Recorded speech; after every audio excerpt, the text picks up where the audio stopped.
তো গাইস দেখেই বুঝতে পারতেছেন যে আসলে এটা কি করতেছি আমি। তো দেখেন বাঁশফোড়ন মানে কুশি বাঁশ, এই বাঁশফোড়ন গুঁড়া নাকি 180 টাকা করে কেজি। তো গাইস আসলে ভিটামিন কতটুকু হবে জানি না, তবে খেতে ইচ্ছে করলে আর কি করার আছে।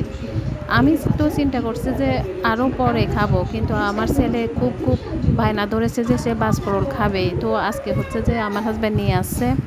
তো আসলে এটার দাম নাকি 180 টাকা। আসলে গাইস দেখেন সামান্য একটা বাঁশের দাম 180 টাকা। তো আমি এটা আসলে ছোটো ছোটো করে কেটে নিয়েছি। দেখেন উপরে যে শক্তগুলো আছে ওগুলা ফেলে দিয়ে আমি ভিতরে যে নরম অংশটা আছে ওইটা নিয়ে ফেলছি। নিয়ে ফেলার পরে আমি কিন্তু একটা জাকিতে করে ধুয়ে নিব। তো এটা আসলে কতটুকু ভিটামিন কতটুকু কি এটা আসলে জানি না, তবে খেতে ইচ্ছে করতেছে বলে খেতে হবে, এটাই আর কি। তো গাইস আসলে এটা কিন্তু একটা মজার জিনিস হলেও কিন্তু এত দাম, তবে বলার বাহিরে।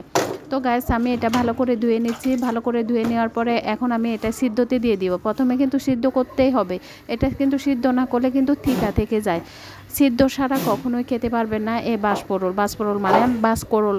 এটা হচ্ছে যে কুশি বাঁশ, যেটা একদম গোড়ার মধ্যে পাওয়া যায় ওইটা আর কি। তো হচ্ছে যে এটা আমি ভালো করে সিদ্ধতে দিয়ে দিচ্ছি। দিয়ে দেওয়ার পরে অনেকক্ষণ সিদ্ধ করে আমি কিন্তু বেশি পরিমাণ পানি দিয়ে কিন্তু সিদ্ধতে দিয়ে দিলাম। তো সিদ্ধতে দেওয়ার পরে একদম পানিটা শুকাই গেলে তারপরে আমি তুলে নিব।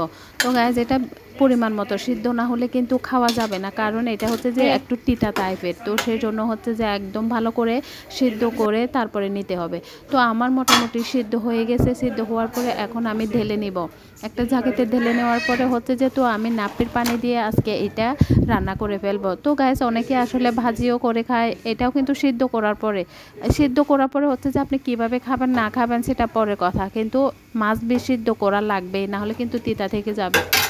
তো হচ্ছে যে আমি আজকে আসলে নাপ্পি তাওয়া দিয়ে হচ্ছে যে আজকে রান্নাটা। এখানে আমি আসলে মরিচ অল্প দিয়েছি, আর হচ্ছে যে হলুদ লবণ দিয়েছি। আমি হলুদ দিই নাই, কারণ আমি বাঁশপোড়া তরকারিতে একদম হলুদ ছাড়াই রান্না করে।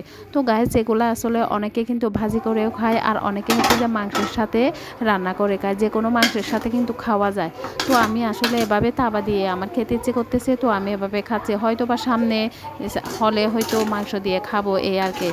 তো গাইস আমি এভাবে কিন্তু তাওয়া দিয়ে রান্না করতেছি। রান্না করার পরে এখানে কিন্তু চাউল বাটা দিতে হবে। চাউল বাটা আমি কিন্তু অনেক আগে থেকে ভিজিয়ে রেখেছি চাউল, অল্প পরিমাণ চাউল, ওইটা কিন্তু বেটে আমি এখানে দিয়ে দিব।